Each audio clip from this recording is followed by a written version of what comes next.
Hello friends, कैसे हो आप सब। तो आज हम BSOC 131 के कुछ मोस्ट इंपॉर्टेंट क्वेश्चंस करने वाले हैं विद आंसर्स आपके अपकमिंग एग्जाम के लिए, जो कि बहुत ही इंपॉर्टेंट क्वेश्चंस होते हैं। और ऐसे वैसे कहीं से नहीं, तो इग्नू के खुद के क्वेश्चंस होंगे जो प्रीवियस ईयर में आ चुके हैं। उन क्वेश्चंस को ही हम करते हैं, क्योंकि यही क्वेश्चंस आते हैं हर बार एग्जाम में। ठीक है, आप जब भी देखोगे प्रीवियस ईयर के क्वेश्चन आकर देख लेना एक बार।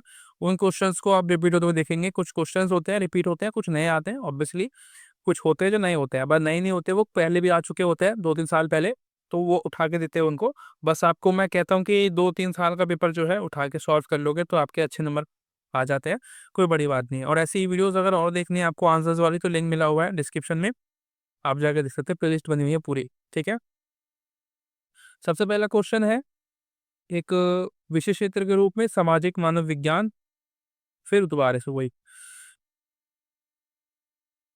सबसे पहले एक विशेष क्षेत्र के रूप में सामाजिक मानव विज्ञान के उद्भव का पता लगाइए। तो मतलब कैसे कैसे शुरू हुआ। अब देखो, कोई भी क्वेश्चन क्या है, मैं आपको समझाता हूँ पहले कि कोई भी सब्जेक्ट जो है ना, वो शुरू से ही विकसित नहीं होता है कि एकदम से प्रकट हो गया। है ना, आप साइंस भी पढ़ते हो तो साइंस भी धीरे धीरे करके आई। ठीक है, हमने विकास किया साइंस में, कुछ कुछ डेवलपमेंट आए तो साइंस बहुत बड़ा एक टॉपिक बन गया। पहले ऐसा नहीं हुआ होगा ऑब्वियसली, पहले लोगों को पता ही नहीं होगा कि साइंस भी कुछ होता है। तो ये क्या है, टाइम लगता है हर चीज़ में। ऐसे ही जो ये सब्जेक्ट है ना, आप जो पढ़ रहे हो सोशियोलॉजी, इसको भी डेवलप होने में काफ़ी टाइम लगा। पहले लोगों ने खुद को सँभाला, फिर देखा कि यार इसको समाज में दे देना पड़ेगा। समाज से समाजशास्त्र पैदा हुआ। ठीक है, समाज के बारे में स्टडी करना को समाजशास्त्र बोलते हैं। इतना तो आपको पता ही होगा, आप सोशियोलॉजी पढ़ रहे हो। सामाजिक मानव विज्ञान जो है ये एक सब्जेक्ट है, ऐसे ही ये भी सब्जेक्ट है जिसमें कि आप समाज में जो लोगों की जो ज्ञान है ना, जो जो लोगों का जो साइंस है, कि वो किस फैक्ट पे बात करते हैं, क्या सोचते हैं, उसके बारे में ये आपको बताता है। ठीक है, तो ये पूछ रहा है कि ये शुरू कहाँ से हुआ, वो बताना है हमको। सबसे पहले जो शुरुआती जो दौर है वो काफ़ी पुराना है, वो प्राचीन काल से जुड़ा हुआ है। ठीक है, और 18वीं सदी जो चल रही है उससे पहले का समय हम यहाँ पे बात करते हैं। ठीक है, 18वीं सदी से पहले वाले की जो समय था उसकी हम बात करते हैं, प्राचीन युग की।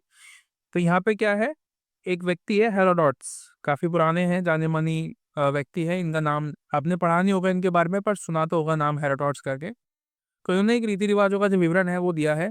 मतलब ये देखो देखो कुछ लोग ऐसे हैं जिन्होंने जिनकी स्टडी से, जिनके विचारों से, जिनके एक्सपीरियंस से हमने चीज़ों को समझा और उन्हें हमने आगे बढ़ाया धीरे-धीरे करके, इनोवेट किया। ठीक है? इन लोगों ने डिस्कवर किया किसी चीज़ को और हमने उसको इनोवेट किया। इनोवेट मतलब डिस्कवर मतलब क्या होता है आपको पता होगा कि खोज करना होता है। उस खोज को फिर हम आगे बढ़ाते हैं कैसे?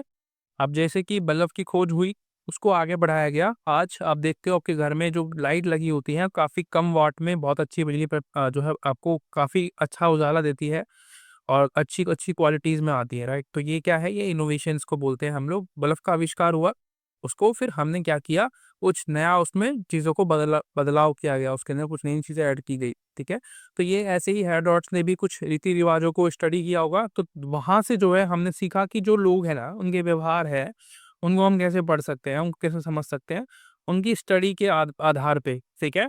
अब देखो, आप क्या करोगे, आप कभी भी किसी समाज में जाते हो, ठीक है? किसी के घर में जाते हो, कोई गैर है, आप मान के चलो कि कोई रिश्ते की बात चल रही है, आप कहीं और जा रहे हो, किसी शादी-ब्याह में जाते हो, तो आप देखते हो वहाँ पे लोगों के व्यवहार चेक करते हो कि भाई ये ऐसे बात करता है, लड़की कैसा है, कैसी है, लड़का कैसा है और उसकी फैमिली वाले कैसे हैं। तो आप सब कुछ चेक करते हो शादी-ब्याह में या फिर और नॉर्मल फंक्शंस पे, दूसरे लोगों के घर पे जाके। तो ये क्या है, एक तरीका है अपनी स्टडी करने का कि आप देखते हो कि व्यवहार कैसा है लोगों का। ऐसे ही हेरोडोटस ने भी किया होगा किसी समाज में जाके, ठीक है? उनके रीति-रिवाज़ों को पढ़ा, समझा, कैसे काम करते हैं, कैसे करते हैं, क्यों करते हैं। तो वो सब पढ़ने के बाद, तो ये क्या है ना, ये एक आइडिया था हम लोगों के लिए कि हम एक सब्जेक्ट को बनाएँ, जिसको हम बोलेंगे सामाजिक मानव विज्ञान, ठीक है? जो हम मानव के बारे में ज्ञान प्राप्त करेंगे। जैसे होमो सेपियंस थे हमारे, उनके बारे में हमने पढ़ा, ये भी सामाजिक मानव विज्ञान के अंदर आता है। पर हिस्ट्री पढ़ते हैं हम, हिस्ट्री के अंदर ऑब्वियसली, पर ये सोशियोलॉजी में भी आप इसको यूज़ कर सकते हैं। इस सब्जेक्ट में भी इसको आप यूज़ कर सकते हैं। देखो, कोई भी टॉपिक होता है ना, वो कोई एक सब्जेक्ट पे बंधा हुआ नहीं होता है, वो आप सब जगह उसका इस्तेमाल कर सकते हो, कोई ज़रूरी नहीं है। दूसरी चीज़, यात्रा विवरण के द्वारा सामाजिक मानव विज्ञान ऑब्वियसली, अब देखो पुराने समय में क्या होता था कि हमारे राजा महाराजा थे, द ग्रेट अशोक, ठीक है, चंद्रगुप्त मौर्य, गुप्ता एम्पायर, चोलास, बहुत सारे वो रहे हैं, तो उनके अधीन जो कुछ लोग आते थे बाहर से, जिनको हम दूत बोलते हैं, बाहर से आ रहे यात्री जो होते हैं उनको दूत बोलते थे कि भाई ये बाहर से आया है, हमारे बारे में लिखने के लिए आया है। तो बेशक वो राजाओं के बारे में अच्छी चीजें लिखते होंगे, पर ऑब्वियसली कुछ ना कुछ तो हमें जानकारी मिलती है ना कि भाई उनके व्यवहार कैसा था, राजा का कैसा था वो, अच्छा था, बुरा था। थोड़ा बहुत तो वो लिखता ही होगा, क्योंकि अपनी लैंग्वेज में लिख रहा है तो वो कुछ बदलाव तो कर ही देगा, वो बताएगा कुछ और बात, वो अलग है। पर वो लिख देगा उसको, क्योंकि वो पढ़ नहीं पाएगा कोई और उसके अलावा, ठीक है? तो ये एक यात्रा विवरण भी है, वो भी सच्चाई प्रदान करते हैं उन समय के बारे में, क्योंकि वो अपने घर पे भी जाके लिख पाएगा उन चीज़ों को, ठीक है? जो सच्चाई है वो अपने घर पे बैठ के लिख देगा, और जैसे कि कहीं गया, वहाँ पे तो लिख नहीं पाया वो, पर वो अपने घर पे आके उस चीज़ को लिख सकता है। तो ये एक हमें विवरण प्रस्तुत करते हैं अपनी हिस्ट्री का भी। और ये जो ज्ञानोदय हुआ, ज्ञान उदय मतलब जब लोग जो थे वो होमो सेपियन से एक इंसान के रूप में बदले, उसको हम ज्ञानोदय बोलते हैं, ठीक है? तो ये 17 से 18वीं सदी का समय था जब हमने ज्ञानोदय का प्राप्त किया। उसके बाद आती है 19th सेंचुरी, ठीक है? और इसमें औपचारिकता और जो प्रारंभिक सिद्धांत है वो आपको देखने को मिलते हैं। शुरू-शुरू के जो सिद्धांत है उनको प्रारंभिक सिद्धांत बोलते हैं। इसमें आपने देखा होगा क्रांतियाँ हुई बहुत सारी, जैसे कि फ्रांसीसी क्रांति, औद्योगिक क्रांति, सामाजिक क्रांति, आर्थिक क्रांति, दुनिया भर की क्रांति हुई, ठीक है? अब इनमें क्या हुआ, लोगों का ज्ञान उदय हुआ।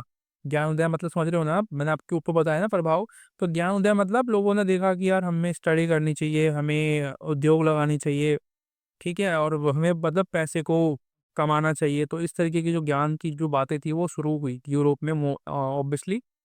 और जो डार्विन का जो प्रभाव है और जो उसका विकासवाद का सिद्धांत है, डार्विनवाद का सिद्धांत आप समझते हो ना क्या होता है? कि जो लोग हैं, वो पहले होमो सेपियंस थे, पहले फिर उसके बाद वो आगे-आगे बढ़े होंगे, ऐसे करके जो है उन्होंने सिद्धांत डार्विनवाद का सिद्धांत है, जो हम पढ़ते हैं ना कि भाई पहले इंसान बंदर था, फिर बाद में जाके इंसान बना। तो ये डार्विनवाद का सिद्धांत है, उन्होंने बताया हम लोगों को कि ऐसा-ऐसा हुआ था। और पता नहीं मुझे थोड़ा बहुत इसमें आप लोग को कोई प्रॉब्लम हो रही है तो मुझे आप कमेंट करके पूछ सकते हैं, मैं आपको बता दूँगा, ठीक है? सेकंड चीज़, 20वीं सदी जो है, 20th सेंचुरी जो है, उसका उसको एक स्वर्ण युग बोलते हैं। क्यों? क्योंकि भाई वहाँ पे जाके हमने जो है प्रॉपर तरीके से एक व्यवस्था डेवलप कर ली, जहाँ पे हम ये देख पाए, हमने बहुत सारे तरीके अपनाए लोगों को स्टडी करने के। अब आप देखते हैं, हम लोग इंटरव्यू करते हैं, ठीक है? इंटरव्यू करते हैं, इंटरव्यू जैसे कि आपकी जॉब का भी होता है, वो भी इंटरव्यू होता है, ठीक है? उसको भी मानते हैं, क्योंकि वो आपका गुण का जो अध्ययन होता है वो करता है वो इंटरव्यू, क्योंकि आपके पास कितनी क्वालिटीज़ है, वो देखने के लिए व्यक्ति आपका इंटरव्यू लेता है।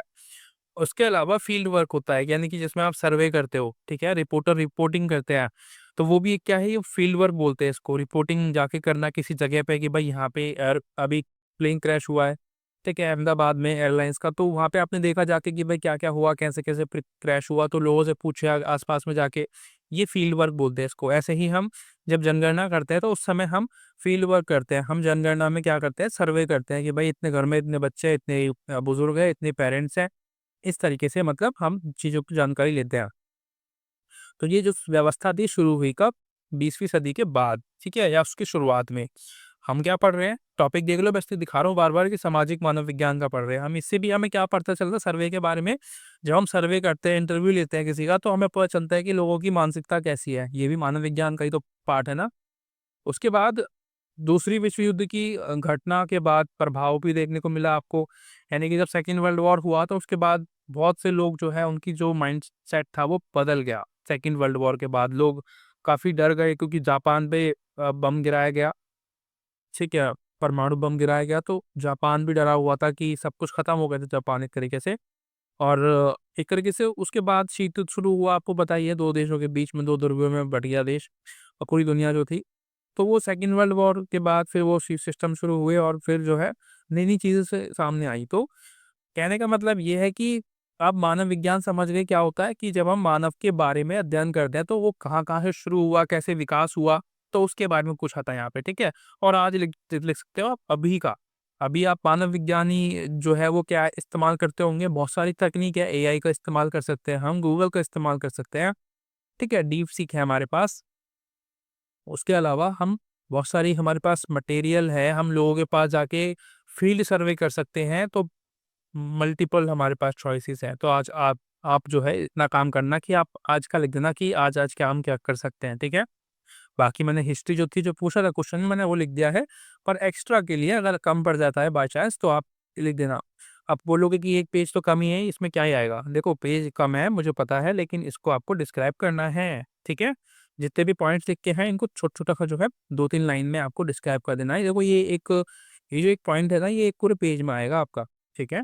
और बाकी मैंने जो परिचय होता है आपका, वो छोड़ा है, और जो कंक्लूजन होता है, निष्कर्ष, वो छोड़ा है। वो दोनों आपको लिखने हैं अब एग्ज़ाम में, अपने अकॉर्डिंग जो है आपको सेट करने हैं।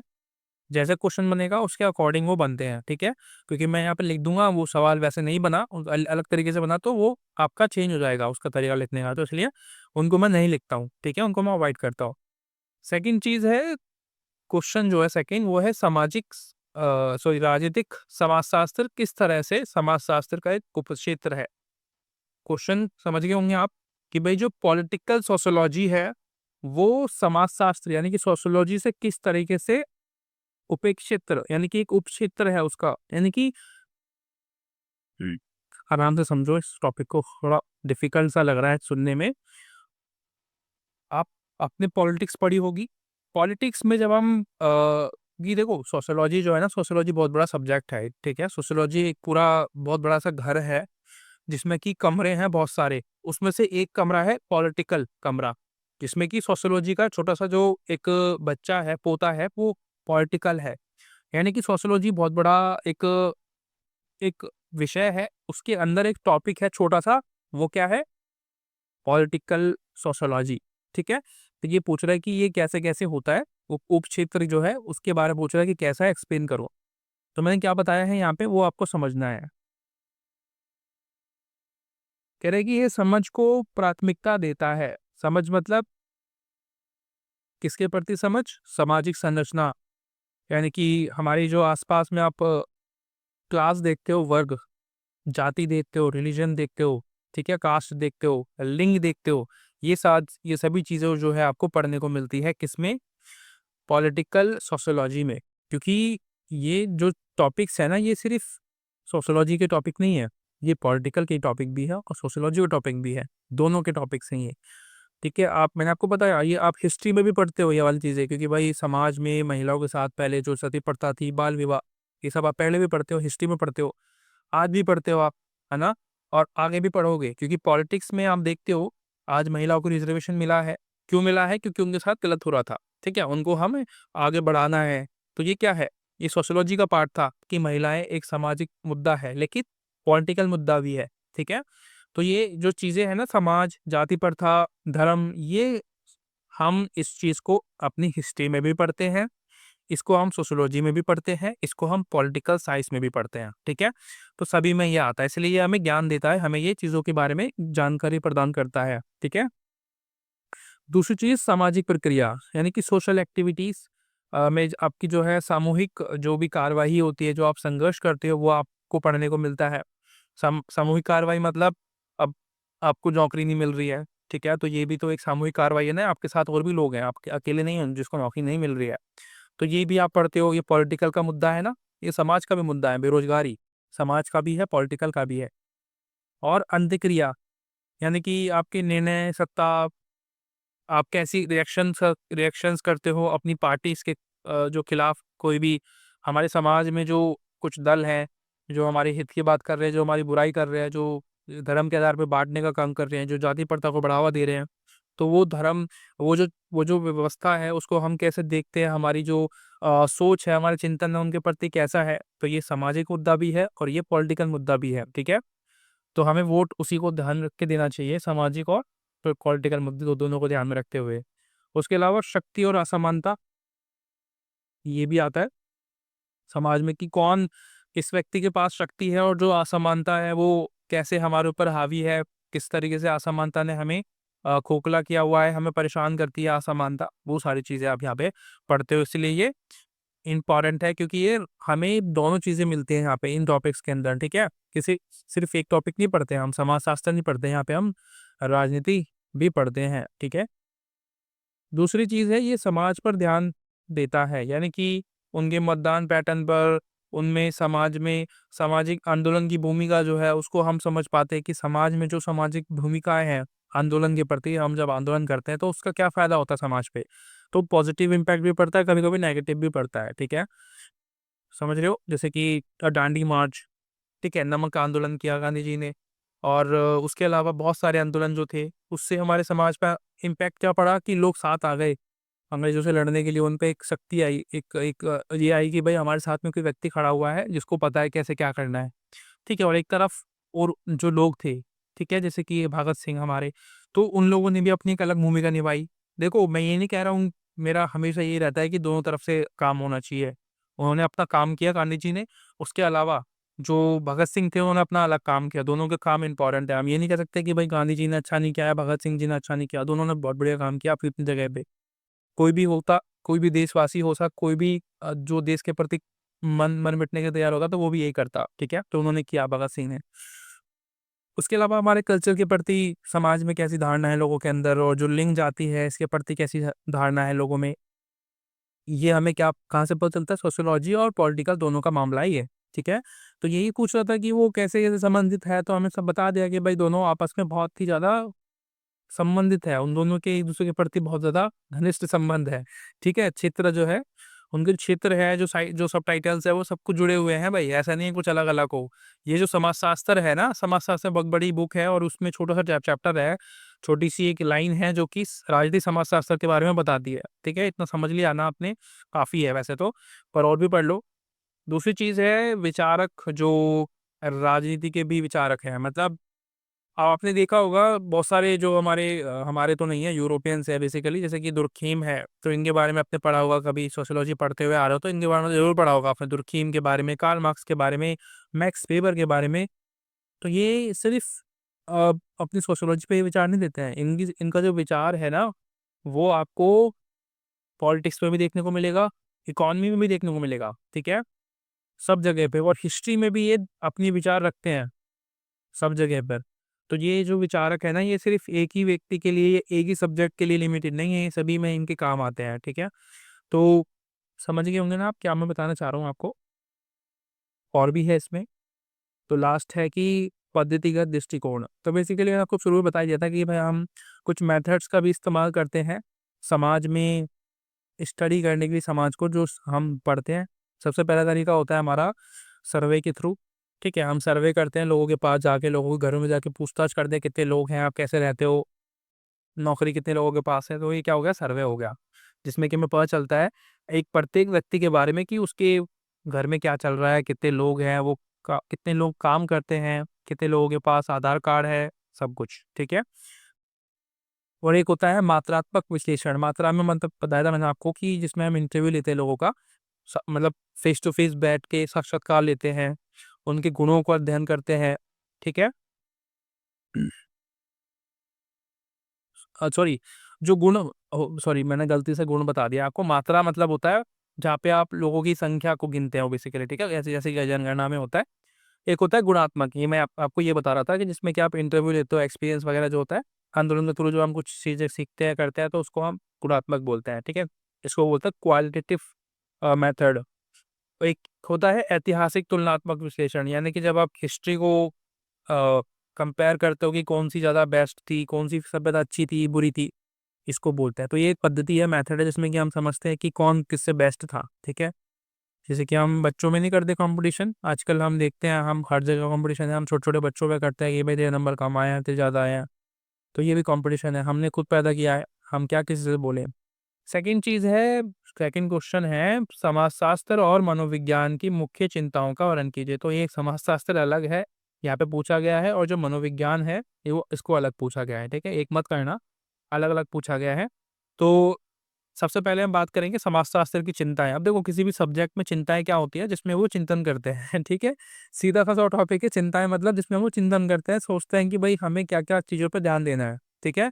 अब जैसे कि आप कहीं पे काम करते होंगे तो आपकी चिंता क्या होगी कि उस काम को कैसे खत्म किया जाए, कैसे कैसे मैं उस काम को आसान बनाऊं, या जो भी है, ठीक है? आप अपने घर पे, अगर आप स्कूल पे काम करते थे पहले बचपन में, तो आप सोचते थे कि स्कूल के काम को कैसे मैं खत्म करूँ, ठीक है? कैसे करूँ जो मेरे को अच्छे नंबर मिले। तो ये एक जो है हमारे चिंतन होता है, जो हमारे काम के प्रति ऑब्वियसली। तो ऐसे ही सब्जेक्ट में भी सब्जेक्ट को लेके चिंतन पैदा होता है, जैसे कि सामाजिक संरचना और संगठन, जैसे कि परिवार के बारे में आपको सोशियोलॉजी बताता है, आपकी शिक्षा के बारे में बताता है, धर्म, सरकार, अर्थव्यवस्था, लिंग, इन सब के बारे में। तो ये इसकी चिंताएँ हैं, इसके बारे में ये बात करता है ना, ये इसकी चिंताएँ रहती हैं। सामाजिक परिवर्तन यानी कि समाज में आधुनिकीकरण, वैश्वीकरण, निजीकरण, औद्योगीकरण, ठीक है? ये सारी चीज़ें ये इसमें आती हैं। उसके अलावा सामाजिक अपखंडन यानी कि वर्ग के आधार पे बाँटना लोगों को, लिंग, जाति, प्रथा, नस्ल, भाषा, लैंग्वेज, सब पे बाँटने का जो होता है ना, ये भी समाजशास्त्र की चिंता है, क्योंकि ये सब कुछ आप समाजशास्त्र में पढ़ते हो ना, तो ये चिंताएँ हैं समाजशास्त्र की। और सामाजिक समस्याएँ जैसे कि गरीबी है, बेरोज़गारी है, अपराध है, आतंकवाद है, प्रदूषण है, ये हमारी समस्याएँ हैं, क्योंकि ये हम लोगों की भी तो बात करता है ना, हम लोगों के बारे में तो पढ़ता है ना। अब देखो, सामाजिक शास्त्र मतलब जो समाज के बारे में पढ़ता है, समाज में सब लोग होते हैं, उन सब लोगों की अलग-अलग समस्या होती है। दिल्ली में रहने वाले लोगों की समस्या क्या है? प्रदूषण, बहुत बड़ा समस्या है हमारे लिए एक। और हम बात करें हिमाचल प्रदेश, उन सब जगहों पे, तो उनमें समस्या क्या है? पर्यटन ने उन्होंने जाके जो है वहाँ पे गंदगी मचा रखी है, ठीक है? तो ये उनकी समस्या है, तो सबकी समस्या है। कुछ लोगों की समस्या है हम लोगों में से कि गरीबी है, कुछ लोगों की समस्या है कि रोज़गार नहीं है हमारे पास, नौकरी नहीं है, ठीक है? कुछ लोग आतंकवाद से परेशान हैं। पाकिस्तान जैसे देश खुद फैलाते हैं और खुद परेशान है उससे, ठीक है? उसके अलावा सामाजिक संपर्क और व्यवहार, यानी कि समाज में जो लोग हैं वो कैसे एक-दूसरे से बात करते हैं, उनके बिहेवियर कैसे हैं एक-दूसरे को लेके, क्या जाति प्रथा तो नहीं है दूसरे को लेके, तो ये सारी चीज़ें आप इसमें पढ़ते हो, ठीक है? और कुछ इसमें अभी हम एक और टॉपिक पढ़ेंगे, जो कि है मनोविज्ञान की मुख्य चिंताएँ। तो कुछ मुख्य चिंताएँ भी हैं अपने मनोविज्ञान में, जैसे कि मनोविज्ञान की बात कर रहे हैं अब हम, पहले हमने पढ़ा समाजशास्त्र, अब हम पढ़ेंगे मनोविज्ञान। तो मनोविज्ञान की मैंने आपको बताया था कि जो सब्जेक्ट पढ़ाते हैं, उनको चिंताएँ रहती है अपने टॉपिक्स को लेके, तो वैसे ही मनोविज्ञान में जो हम पढ़ते हैं, हम क्या पढ़ते हैं? लोगों के मन को कैसे पढ़ें, कैसे महसूस करके वो क्या सोच रहा है, मनोविज्ञान, ठीक है? इमोशंस जो हम समझते हैं लोगों के देख के कि भाई इसके दिमाग कुछ खराब है, गुस्से में लग रहा है बंदा, तो इससे आज बात नहीं करते हैं, कल देखेंगे इसको। तो ये मनोविज्ञान है, ठीक है? तो इसी को हम लेके चिंता में रहते हैं कि हम कैसे इसको समझें, ठीक है? हम कैसे सीखें, कैसे एक्सप्लेन करें, कैसे समझाएँ, क्या करें, क्या ना करें, सब मनोविज्ञान में आता है। ये चिंताएँ हैं मनोविज्ञान की। व्यवहार कैसे करें लोगों से, ठीक है? एजुकेशन को लेके, सामाजिक व्यवहार को लेके, हम विकास कैसे करें इसको लेके, ठीक है? मतलब विकास में क्या आता है सामाजिक मनोविज्ञान में, कि जैसे कि बच्चा पैदा होता है, ठीक है? उसके बाद वो बड़ा होता है, वयस्क होता है, फिर उसकी शादी होती है, फिर बूढ़ा हो जाता है, हो जाती है। तो ये जो है ना विकास, इसको भी हम जो है मनोविज्ञान में पढ़ते हैं कि उसकी मेंटालिटी कैसी रहती है बचपन से बड़े होने तक। ये इसके बारे में हम चिंता करते हैं, क्योंकि ये मनोविज्ञान में हम पढ़ते हैं इस चीज़ को, तो इसलिए चिंता करते हैं इसके बारे में। सामाजिक मनोविज्ञान में जो है समाज के बारे में पढ़ते हैं, समाज के बारे में चिंता करते हैं, तो ये एक टॉपिक होगा। और व्यक्तित्व यानी कि हम अपने पर्सनली जीवन में कैसे जीते हैं, तो उसके बारे में भी ये मनोविज्ञान बताता है कि भाई हमें क्या-क्या करना चाहिए, क्या नहीं करना चाहिए। हमें अपना जीवन कैसे जीना चाहिए, हमारी जो रूटीन होना चाहिए डेली वो कैसा होना चाहिए, इन सबको लेके जो है मनोविज्ञान चिंता करता है, क्योंकि ये इसके चिंतन के विषय हैं, राइट? इसमें क्या ही है, मतलब आसान सी चीज़ें हैं। उसके अलावा फाइनल क्वेश्चन है आपका 4th, शायद इसके बाद भी है, मुझे लगता है नहीं है, इसके बाद नहीं है, यही क्वेश्चन है। मैंने आपको 2 तरीके से समझाया ताकि अगर एग्ज़ाम में आते तो आप आसानी से लिख सकते हैं। सो पूछ रहा है कि समाजशास्त्र और जो अर्थशास्त्र के विषय क्षेत्रों में क्या संबंध है? तो वैसे तो संबंध पूछ रहा है, रिलेशंस क्या होता है, पर मैंने दोनों में अंतर भी बता रखे हैं आपको, ताकि आपको एग्ज़ाम में दिक्कत ना हो कि अगर अंतर पूछ ले, अब मैंने बताया आपको समानता, वो पूछ ले कि अंतर बताओ एग्ज़ाम में जाके, तो आप कन्फ्यूज़ कर दोगे ना अपने आप को ही कि क्या बता दिया यार इसने, तो गलत बोल दिया। तो दोनों एक बार में कर लेंगे तो दिक्कत नहीं आएगी। तो सबसे पहले हम अंतर करेंगे, ठीक है? दोनों में क्या डिफ़रेंस होता है, तो हम इसको जिसकी जो समानता है वो समझ पाएँगे आराम से, ठीक है? सबसे पहला है समाजशास्त्र। इसमें क्या आता है, समाज में हम समाजशास्त्र में क्या पढ़ते हैं? समाज के बारे में, महिलाओं के बारे में, पुरुषों के बारे में, एजुकेशन के बारे में, गरीबी, बेरोज़गारी, समाज के मुद्दे हैं। वैसे हम इसको सोशियोलॉजी में भी पढ़ते हैं, सॉरी सोशियोलॉजी कह रहा हूँ। इसको हम इकोनॉमी में पढ़ते हैं, पॉलिटिक्स में भी पढ़ते हैं, सब में पढ़ते हैं, ठीक है? और जो अर्थशास्त्र है इसमें हम क्या पढ़ते हैं? हम इसमें उत्पाद पढ़ते हैं, चीज़ों को बनाना, उसको डिस्ट्रीब्यूट करना, उसको उपभोक्ता तक लेके जाना, ठीक है? इकोनॉमी में हम इसको पढ़ते हैं। दूसरी चीज़, समाजशास्त्र में हम बहुआयामी विश्लेषण करते हैं, यानी कि हमारा जो दृष्टिकोण होता है वो किसी एक विषय तक नहीं रहता। इसमें हम पॉलिटिक्स को भी देखेंगे, ठीक है? इसमें हम साइंस को भी देखेंगे, इसमें हम हिस्ट्री को भी देखेंगे, इसमें हम इकोनॉमी को भी देखेंगे। तो बहुत ही बड़ा एक दृष्टिकोण होता है समाजशास्त्र का। लेकिन अर्थशास्त्र का तो सिर्फ़ हम इकोनॉमी को पढ़ेंगे ना इसमें तो बस, ठीक है? तो बस उपभोक्ता तक हम सीमित रहते हैं कि भाई उपभोक्ता तक चीज़ें पहुँच गई, खुश है कि नहीं है, अच्छा मिल रहा है कि नहीं मिल रहा है, सर्विसेज़ कैसी है, टैक्सेस कैसे हैं, ये सब पढ़ते हैं इसमें, है ना? किसने पढ़ी होगी उसको पता होगा। उसके अलावा लास्ट आता है आपका गुणात्मक, मात्रात्मक, यानी कि मैंने आपको बताया शुरुआत में वहाँ पे भी कि भाई गुण मतलब होता है क्वालिटी। तो समाजशास्त्र में हम जो समाज में जो लोग होते हैं उनकी गुण को चेक करते हैं इंटरव्यू के थ्रू, ठीक है? और मात्रा मतलब सर्वे के थ्रू, जनगणना के करके हम उनकी जो जानकारी है वो हासिल कर पाते हैं।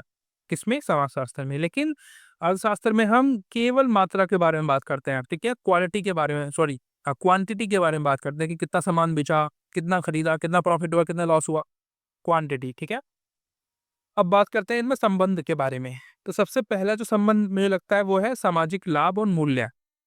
यानी कि क्या खरीदना चाहिए, क्या नहीं खरीदना चाहिए, बचत क्या करनी चाहिए, वो कैसे पता चलेगा? समाज में गरीबी कितनी है? अब देखो कोई भी जो व्यक्ति है, जो पूंजीपति है, वो अपना जो उद्योग है वो कहाँ लगाएगा? जहाँ पे उसे लगेगा कि प्रॉफ़िट होगा। जैसे कि किसी मार्केट में जहाँ पे उसे लगेगा कि आस-पास के लोग काफ़ी धनी हैं, उनके पास काफ़ी पैसा है, तो यहाँ पे इन्वेस्ट कर देता हूँ मैं, यहाँ पे मुझे पैसा मिलेगा ही मिलेगा, ठीक है?